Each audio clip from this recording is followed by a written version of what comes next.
जय श्री राधे कृष्णा। आप सभी का दिन शुभ और मंगलमय हो और भगवान श्री नारायण की कृपा आप सभी पर सदा बनी रहे। आज सुनिए वैशाख मास महात्म्य का अध्याय 10। ऋषियों ने कहा, हे सूत जी, पृथ्वी के साथ भगवान वराह जब वृषभाचल पर चले गए तब वहां उन्होंने पृथ्वी से क्या कहा?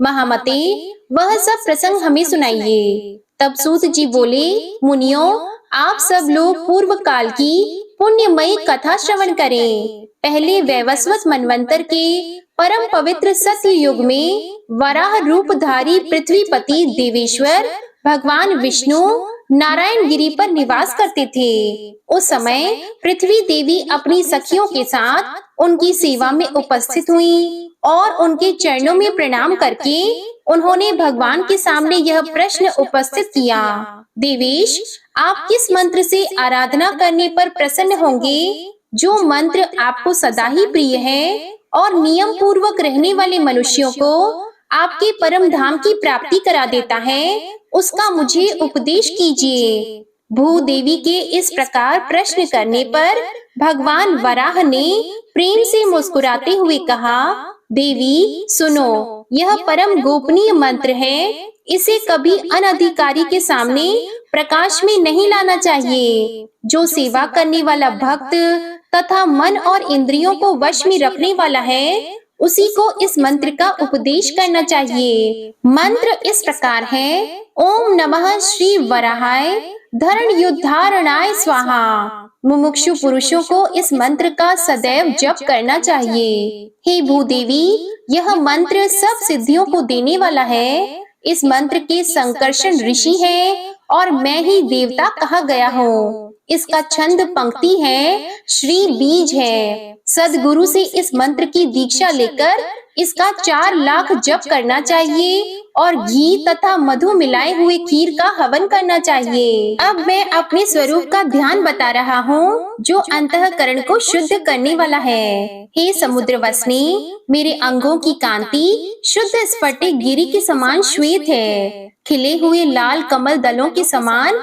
सुंदर नेत्र है। वराह के समान मुख है। स्वरूप सौम्य है। 4 भुजाएं हैं। मस्तक पर किरीट शोभा पाता है। वक्ष स्थल में श्री वत्स का चिन्ह है। हाथों में चक्र, शंख, अभयदायिनी मुद्रा और कमल सुशोभित हैं। मेरी बाईं जांग पर तुम बैठी हो। मैंने लाल पीले वस्त्र पहनकर लाल रंग के ही आभूषणों से अपने को विभूषित किया है। श्री कच्छप के पृष्ठ के मध्य भाग में शेषनाग की मूर्ति है। उसके ऊपर सहस्त्र दल कमल का आसन है और उस पर मैं विराजमान हूँ। इस प्रकार ध्यान करके जो अष्टोत्तर शत मंत्र का जप करता है, वह संपूर्ण कामनाओं को पाता है और अंत में निश्चय ही मोक्ष प्राप्त कर लेता है। यह सुनकर पृथ्वी देवी ने फिर से प्रश्न किया, देव, पूर्व काल में किसने इस मंत्र का अनुष्ठान किया है और उसे किस फल की प्राप्ति हुई है?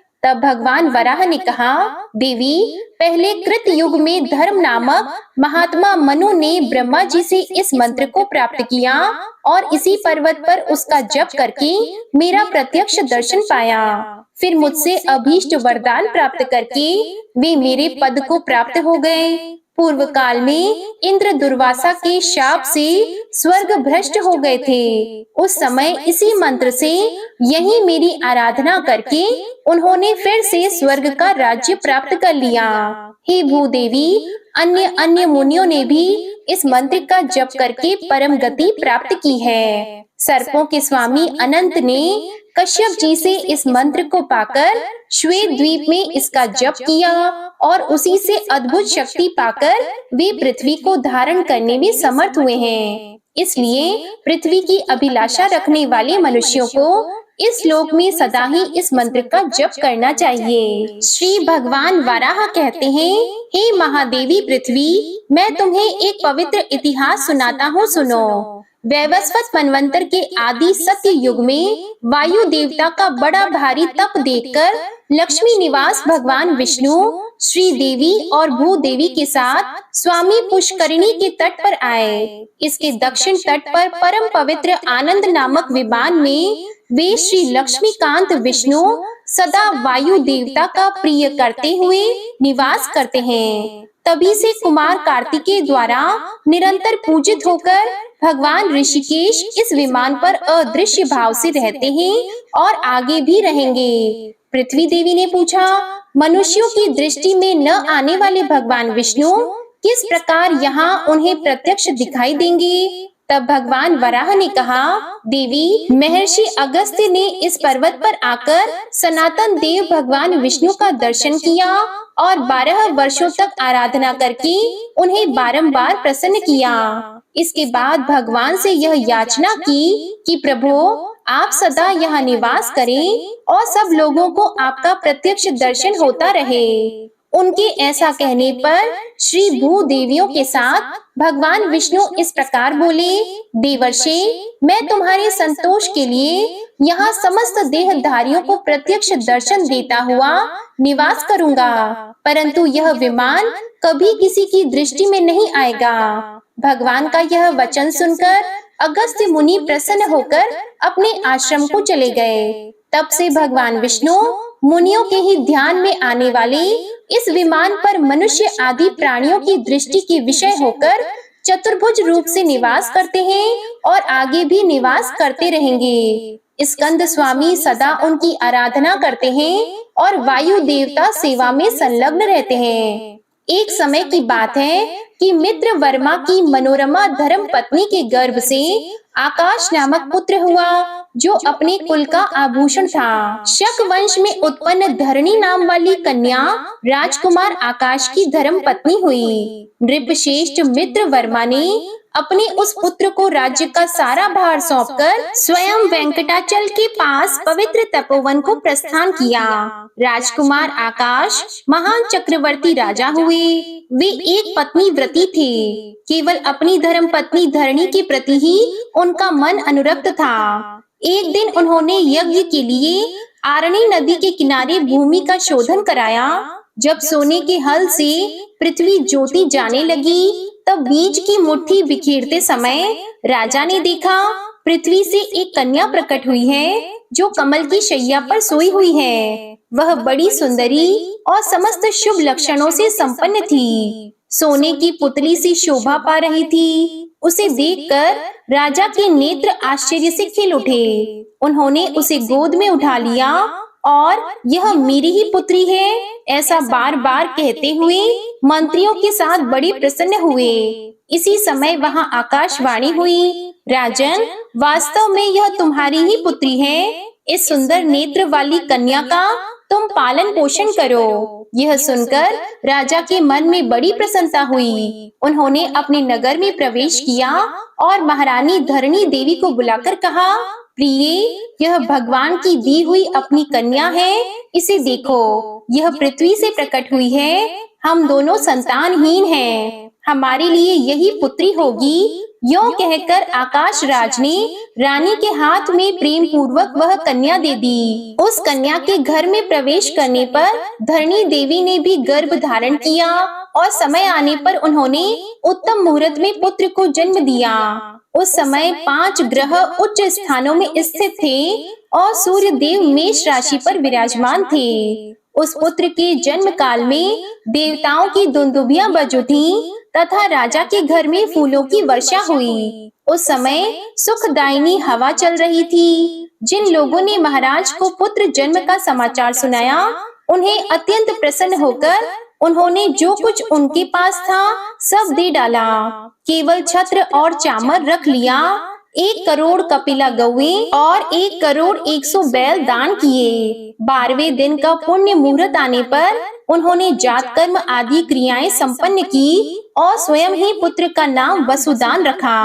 हे पृथ्वी देवी, आकाश राज का पुत्र वसुदान बड़ा ही सुंदर था। वह बालक प्रतिदिन शुक्ल पक्ष के चंद्रमा की भांति बढ़ने लगा। वेदों के पारंगत विद्वान गुरुजनों ने उस विनयशील कुमार का उपनयन संस्कार किया। पिता से ही उसने मंत्र पूर्वक अस्त्र शस्त्रों की शिक्षा पाई। अंग और उपांगों सहित धनुर्वेद के चारों पादों का अध्ययन किया। तब पृथ्वी देवी ने पूछा, भगवान, आपने आकाश राज के पुत्र का नाम बताया, अब यह बताने की कृपा करें कि उनकी अयोनिजा कन्या का नाम उस समय क्या रखा गया था।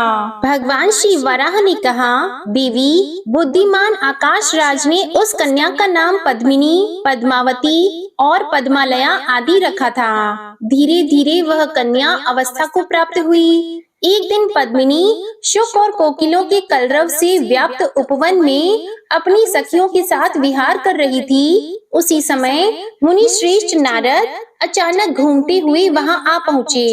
उन्होंने वन की मूर्तिमय लक्ष्मी की भांति उस कन्या को देखकर बड़ी हैरानी से पूछा, भीरू, तुम कौन हो? किसकी कन्या हो? मुझे अपना हाथ तो दिखाओ। यह सुनकर पद्मिनी ने नारद जी से कहा, ब्राह्मण, मैं आकाश राज की कन्या हूँ, मेरे लक्षण बताइए। तब नारद जी बोले, सुंदरी, सुनो, तुम्हारा मस्तक गोलाकार और सम है, इसके ऊपर चिकने और लंबे बाल शोभा पा रहे हैं। तुम्हारा मुख मंद मुस्कान से सुशोभित है और तुम्हारे अधर बिंबा फल के समान अरुण हैं। इस प्रकार तुम्हारा यह मुख भगवान विष्णु के ही योग्य है, ऐसा मेरी बुद्धि का निश्चय है। तुम क्षीर सागर से प्रकट हुई साक्षात लक्ष्मी जी के समान दिखाई देती हो।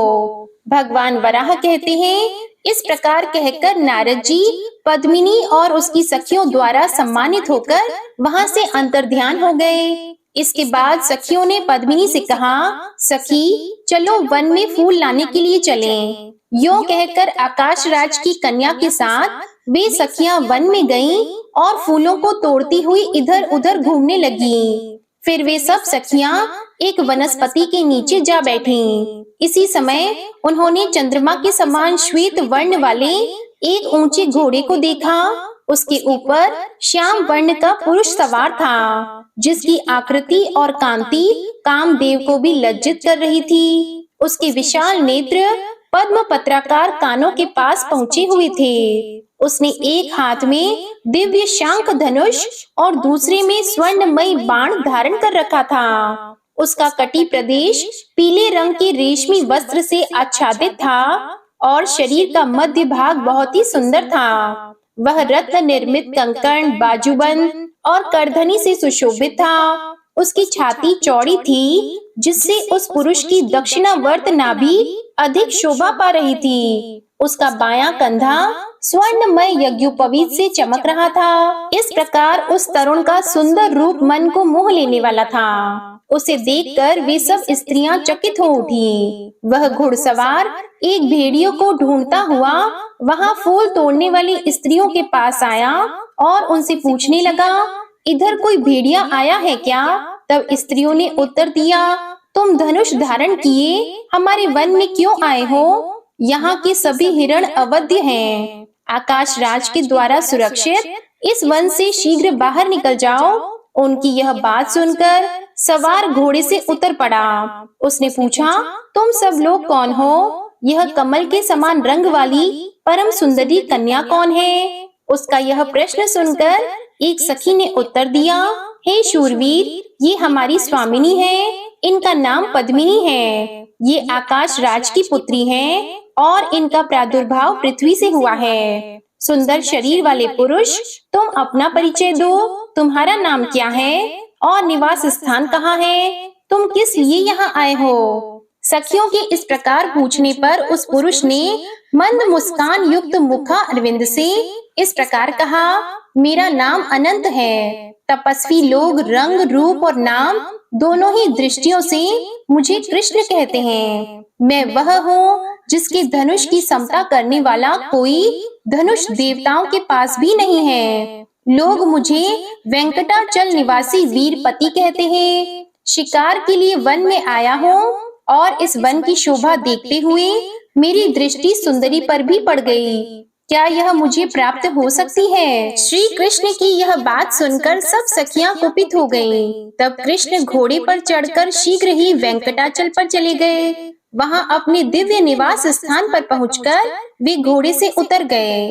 कृष्ण के रूप में साक्षात श्री हरि ही थे। घोड़े से उतरकर उन्होंने रत्नमय मंडप में प्रवेश किया और मुक्तामय मंदिर में जाकर नूतन रत्नमय सिंहासन पर वे विराजमान हुए और उसी विशाल नेत्रों वाली तथा मंद मुस्कान से सुशोभित मुखा अरविंद वाली पद्मावती का ध्यान करने लगे। इसके बाद मध्याह्न काल में भगवान के भोग लगाने योग्य दिव्य उत्तम एवं सुगंधित अन्न तैयार करके वकुल मालिका नाम की सखी भगवान को देखने के लिए शीघ्रता पूर्वक गई और उनके चरणों में भक्ति भाव से प्रणाम करके पास ही बैठ गई। उसने देखा श्री हरि नेत्र बंद किए किसी को याद कर रहे हैं। तब उस सखी ने कहा, हे देव देवेश्वर उठिए, पुरुषोत्तम आपके लिए बहुत उत्तम रसोई तैयार की गई है। माधव अब भोजन के लिए पधारिए। श्री भगवान बोले, सखी प्राचीन काल की बात है, पवित्र त्रेता युग में जब मैंने रावण का वध किया था, उस समय वेदवती नाम वाली एक कन्या ने लक्ष्मी जी की सहायता की थी। लक्ष्मी राजा जनक के यहाँ पृथ्वी से उत्पन्न होकर सीता के रूप में निवास करती थी। फिर मुझसे विवाह होने पर जब वे मेरे साथ वन में गईं, तब एक दिन पंचवटी में मारीच नामक राक्षस का वध करने के लिए मैं आश्रम से बाहर गया। मेरा छोटा भाई लक्ष्मण भी सीता के कहने से मेरे ही पीछे चला आया। इसके बाद राक्षस राज रावण सीता को हर ले जाने के लिए मेरे आश्रम के पास आया। उस समय मेरे अग्निहोत्र गृह में विद्यमान अग्निदेव रावण की वैसी चेष्टा जानकर सीता को साथ लेकर पाताल में चले गए और अपनी पत्नी स्वाहा की देखरेख में सीता को सौंपकर लौट आए। पूर्व काल में कल्याणमयी वेदवती को एक बार उसी राक्षस ने स्पर्श कर लिया था, जिससे दुखी होकर उसने प्रज्वलित अग्नि में अपने शरीर को त्याग दिया।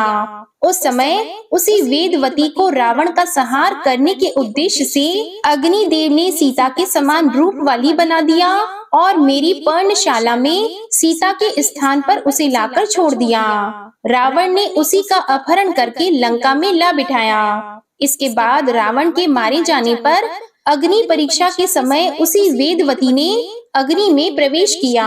उस समय अग्निदेव ने स्वाहा के समीप सुरक्षित जनक नंदिनी सीता रूपा लक्ष्मी को लाकर पुनः मेरे हाथ में दिया और इस प्रकार कहा, देव यह वेदवती सीता का परम प्रिय करने वाली है, इसलिए आप इसे वरदान देकर प्रसन्न करें। अग्निदेव की यह बात सुनकर कल्याणमयी सीता ने भी मुझसे कहा, प्रभु यह वेदवती सदा मेरा प्रिय कार्य करने वाली है, यह उच्च कोटि की भगवत भक्त है, इसलिए आप स्वयं ही इसे अंगीकार करें। तब मैंने कहा, देवी मैं कलयुग में तुम्हारे कथन अनुसार कार्य करूंगा, तब तक यह देवताओं से पूजित होकर ब्रह्मलोक में निवास करे। इसके बाद पृथ्वी से उत्पन्न होकर आकाश राज की पुत्री होगी। सखी इस प्रकार मैंने और लक्ष्मी ने पूर्व काल में जिसे वरदान दिया था, वह सुंदरी इस समय नारायणपुर में पृथ्वी से प्रकट हुई है। वह लक्ष्मी के समान ही सद्गुणवती है,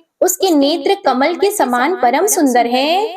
आज जब मैं शिकार खेलने गया था, तब वह मेरे देखने में आई थी। वह अपने ही समान सुंदरी सखियों के साथ वन में फूल तोड़ रही थी। वकुल मालिके तुम वहां जाकर उस कन्या को देखो और यह जान लो कि वह अपने अनुपम रूप और लावण्य से इस प्रशंसा के योग्य है या नहीं। तब वकुल मालिका सखी देवादिदेव भगवान को प्रणाम करके गुंजा के दाने के समान लाल रंग वाले घोड़े पर सवार हुई और उनके बताए हुए मार्ग से चल दी। रास्ते में अनेक प्रकार के हिरणों, पक्षियों तथा वृक्ष लताओं का अवलोकन करती और बार बार प्रसन्न होती हुई वह आरणी नदी के पश्चिम तट पर जा पहुंची। उसके बाद उस सखी ने जो कुछ भी देखा, उसके बाद जो कुछ भी हुआ, इसका वृतांत आप अगले अध्याय में सुनेंगे। अब आप सुनिए विष्णु चालीसा का पाठ। विष्णु सुनिए विनय सेवक की चित लाए, कीरत कुछ वर्णन करो दीजिए ज्ञान बताए। नमो विष्णु भगवान खरारी, कष्ट नशावन अखिल बिहारी। प्रबल जगत में शक्ति तुम्हारी, त्रिभुवन फैल रही उजियारी। सुंदर रूप मनोहर सूरत, सरल स्वभाव मोहनी मूरत। तन पर पीतांबर अति सोहत, बैजंती माला मन मोहत। शंख चक्र कर गदा विराजी, देखत दैत्य असुर दल भाजी। सत्य धर्म मद लोभन गाजी, काम क्रोध मद लोभन छाजी। संत भक्त सज्जन मन रंजन, दनुज असुर दुष्टन दल गंजन। सुख उपजाय कष्ट सब भंजन, दोष मिटाय करत जन सज्जन। पाप काट भव सिंधु उतारण, कष्ट नाश कर भक्त उबारण। करत अनेक रूप प्रभु धारण, केवल आप भक्ति के कारण। धरणी धेनु बन तुम ही पुकारा, तब तुम रूप राम का धारा। भार उतार असुर दल मारा, रावण आदिक को संहारा। आप वराह रूप बनाया, हिरण्याक्ष को मार गिराया। धर्मस्य तन सिंधु बनाया, 14 रत्नन को निकलाया। अमिलख असुरन द्वंद मचाया, रूप मोहिनी आप दिखाया। देवों को अमृत पान कराया, असुरन को छवि से बहलाया। कूर्म रूप धर सिंधु मझाया, मंदराचल गिरि तुरत उठाया। शंकर का तुम फंद छुड़ाया, भस्मासुर को रूप दिखाया। वेदन को जब असुर डुबाया, कर प्रबंध उन्हें ढूंढवाया। मोहित बन कर खल ही नचाया, उस ही कर से भस्म कराया। असुर जलंधर अति बलदाई, शंकर से उनकी लड़ाई। हार पार शिव सकल बनाई, कीन सती से छल खल जाई। सुमिरन कीन तुम्हें शिव रानी, बतलाई सब विपत कहानी। तब तुम बने मुनीश्वर ज्ञानी, वृंदा की सब सुरति भुलानी। देख 3 धनुज शैतानी, वृंदा आए तुम्हें लपटानी। हो स्पर्श धर्म क्षति मानी, हना असुर उर शिव शैतानी। तुमने ध्रुव प्रहलाद उबारे, हिरणाकुश आदिक खल मारे। गणिका और अजामिल तारे, बहुत भक्त भव सिंधु उतारे। हरहु सकल संताप हमारे, कृपा करहु हरि सिरजनहारे। देखहु मैं निज दर्श तुम्हारे, दीप बंधु भक्तन हितकारी। चाहता आपका सेवक दर्शन, करहु दया अपनी मधुसूदन। जानो नहीं योग्य जब पूजन, होय यज्ञ स्तुति अनुमोदन। शील दया संतोष सुलक्षण, विदित नहीं व्रत बोध विलक्षण। करहु आपका किस विधि पूजन, कुमति विलोक होत दुख भीषण। करहु प्रणाम कौन विधि सुमिरन, कौन भांति मैं करहु समर्पण।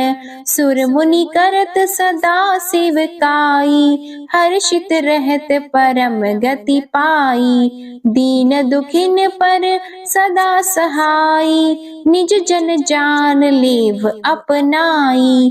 पाप दोष संताप नशाओ, भव बंधन से मुक्त कराओ। सुत संपत्ति दे सुख उपजाओ, निज चरणन का दास बनाओ।